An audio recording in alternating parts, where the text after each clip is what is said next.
And tensions are rising in the Middle East as hopes of a ceasefire before Ramadan are dwindling. The Hamas delegation says they left negotiations in Cairo to consult with their leadership. This comes as the UN Relief and Works Agency calls U.S. airdrops of food and aid into Gaza dangerous and inefficient. They say those drops are only effective if a ceasefire deal is reached. Meanwhile, the U.S. is conducting strikes in the Red Sea after 3 sailors were killed in a Houthi missile attack on a ship off the coast of Yemen. Senior Pentagon reporter Luis Martinez joins me now for more on that. Luis, what does this latest Houthi attack mean for tensions in the region? Diane, it just shows once again that despite all of the U.S. efforts to try to deter the Houthis from carrying out these attacks, it's more than 66 attacks since mid-November that have been carried out against commercial shipping in the Red Sea and in the Gulf of Aden. And now yesterday's news that 3 mariners aboard a ship were killed in an attack, a missile attack carried out by the Houthis. Questions have been raised about how many missiles the Houthis may actually have, and it's unclear that if the U.S. actually knows how many they do have to continue carrying out these kinds of attacks. And one of the things that we do know is that about a month ago there was one strike carried out between the United States and the United Kingdom where it seemed that there was a drop-off in the number of attacks against commercial shipping. But since then the Houthis have continued despite relentless attacks by the United States and other countries.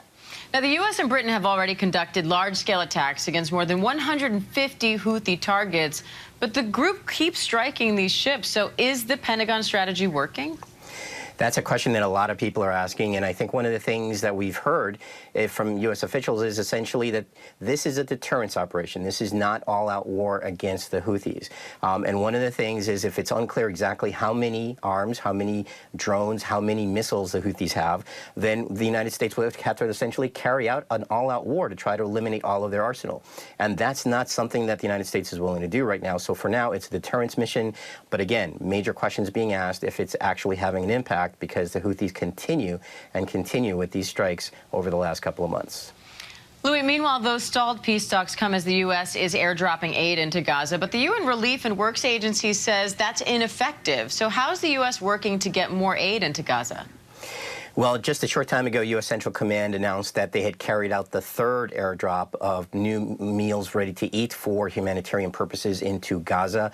Another batch of about 38,000 meals ready to eat that have been dropped in.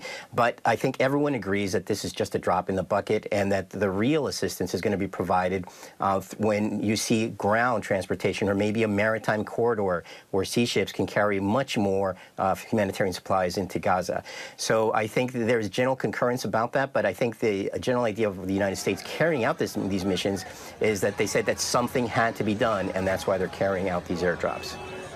All right, Senior Pentagon reporter Luis Martinez, thank you. Hi, everyone. George Stephanopoulos here. Thanks for checking out the ABC News YouTube channel. If you'd like to get more videos, show highlights, and watch live event coverage, click on the right over here to subscribe to our channel, and don't forget to download the ABC News app for breaking news alerts. Thanks for watching.